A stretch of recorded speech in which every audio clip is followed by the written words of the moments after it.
مهما طلعت وصفات وافتكاسات جديدة بيوحشني كده صينية البطاطس بتاعتي.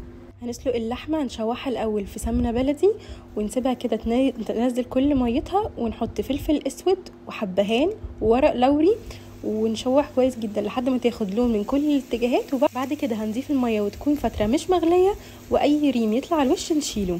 لحد ما اللحمه بقى تتسلق هنبتدي ان احنا نحضر باقي الحاجات. هنضرب الطماطم بدون ميه عشان هنستغنى عنها، وهنزود البطاطس بشوربه اللحمه اللي عملناها. سمنه بلدي وشوحنا البصل مع فلفل اسود، وبعد كده هنضيف عليهم البطاطس.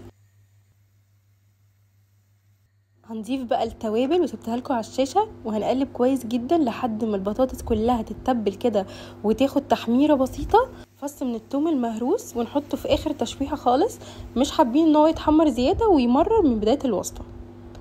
هنضيف عصير الطماطم عليه معلقه كبيره من الصلصه، معجون صلصه الطماطم. نبتدي بقى نزود الصلصه بالشوربه تدريجيا كده لحد ما الشوربه تغطي البطاطس كلها.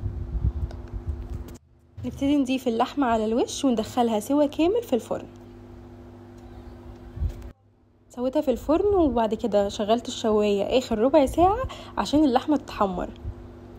الخطوه دي بقى هتوديها في حته تانية. معلقه من السمنه البلدي عليها كزبره ناشفه ورشه بسيطه من الزعتر، ونقلبهم كويس، وبعد كده نحطها على صينيه البطاطس اول ما تخرج من الفرن.